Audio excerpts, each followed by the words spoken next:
In 2008, a chairman with assets worth over 100 million yuan appeared on a Chinese matchmaking show known for its high efficiency. Because of his special status and the difficulty of finding a suitable life partner in everyday life, he chose to conceal his real identity in order to avoid encountering gold diggers. As soon as he stepped on stage, he introduced himself bluntly by saying, "Hello everyone, I'm a water delivery worker. People call me the water guy. I currently work in Guangdong, and my monthly income is about 4,000 yuan. Although my job is busy, my life is fulfilling.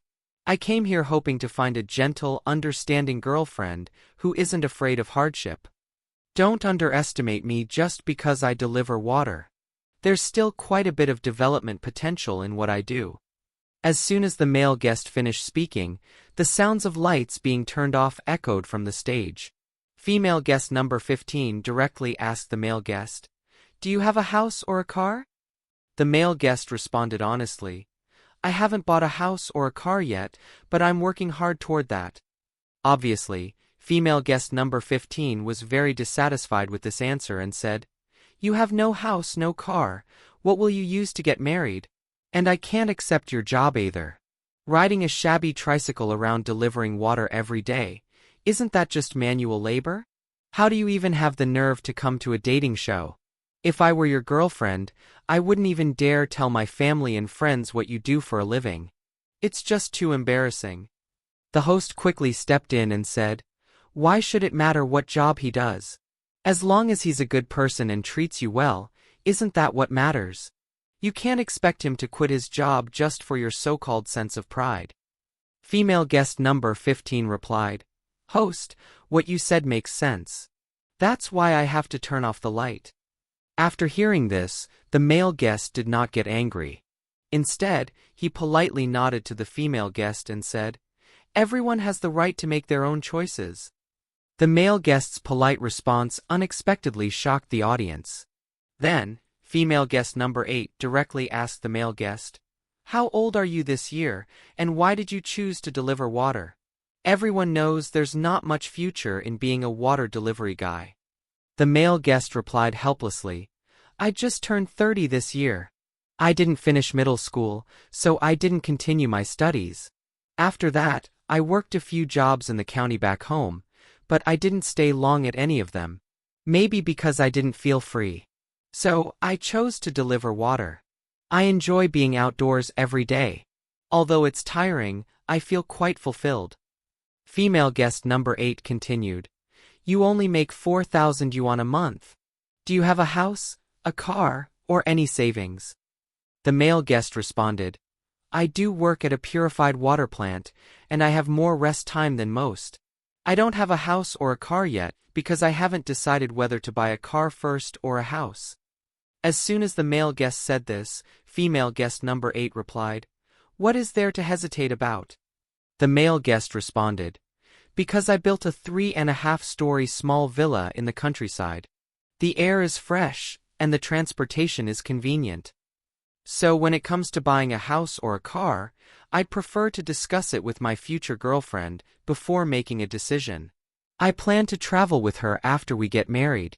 If I focus on buying a house first, the financial pressure would be too great."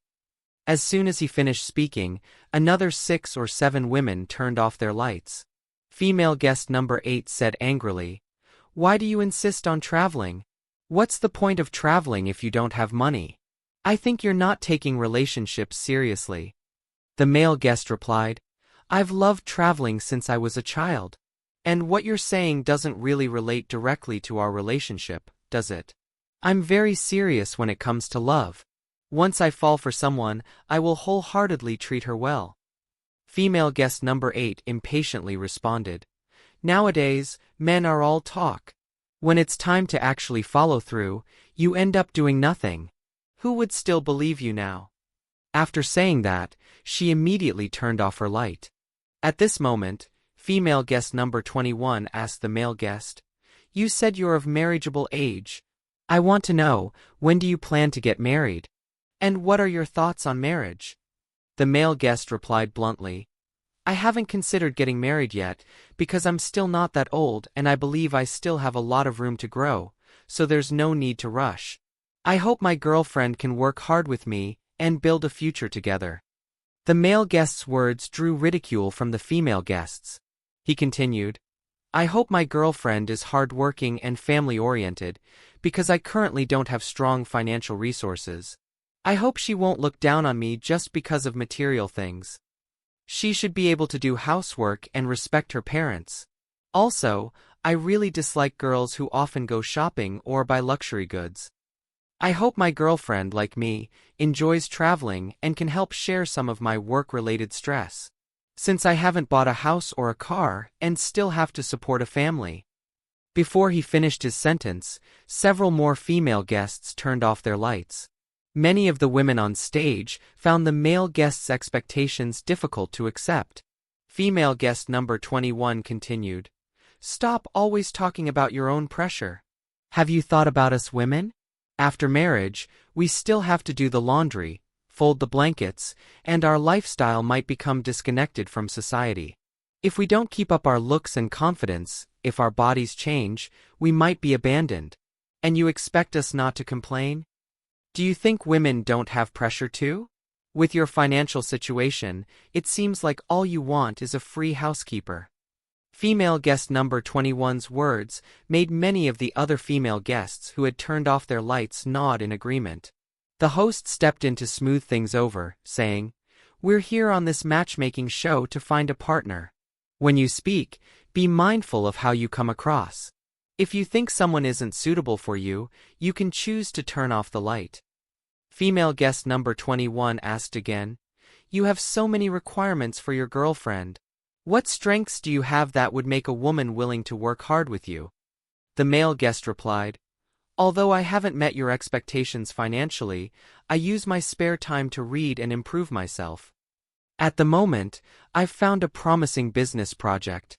If I get the chance, I believe I can achieve great success, and when that happens, my girlfriend will live a life of comfort with me. Female guest number 21 responded, You sure know how to brag. Then she turned off her light. At this point, all 24 female guests on stage had turned off their lights. Seeing this, the male guest wasn't surprised. Instead, he calmly said, I didn't expect the female guests on stage to be so realistic. Just when everyone thought the male guest was about to turn around and leave, he suddenly added humorously, I did work part-time as a water delivery man before.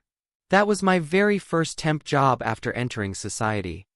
But now I own my own purified water company, and the company is currently working toward going public.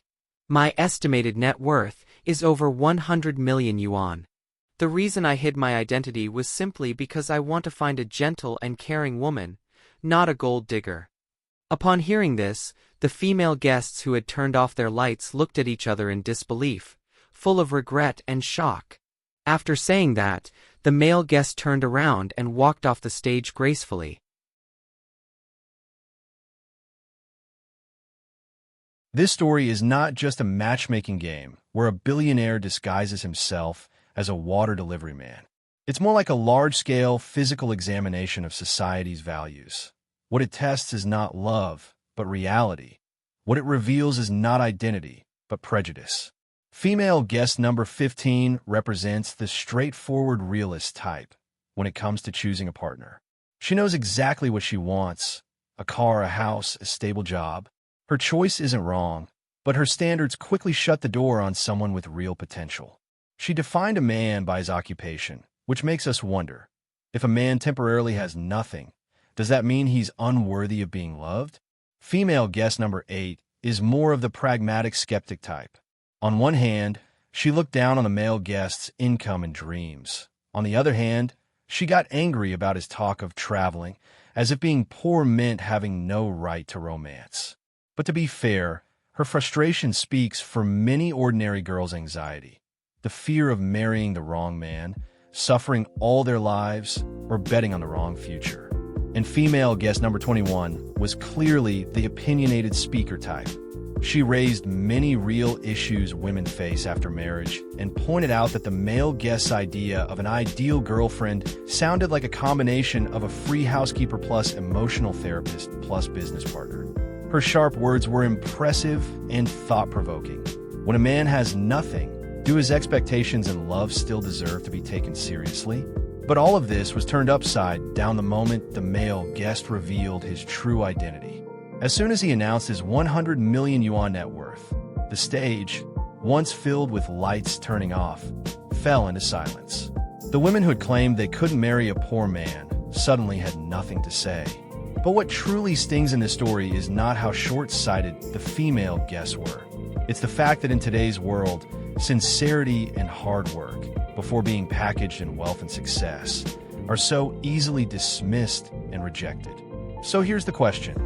If you were one of the female guests on that stage, would you choose to build a future with him, or wait until he becomes successful and then come back to reintroduce yourself? Feel free to share your thoughts in the comments. If you enjoyed this video, please like and subscribe to our channel for more stories like this. We'll see you in the next video.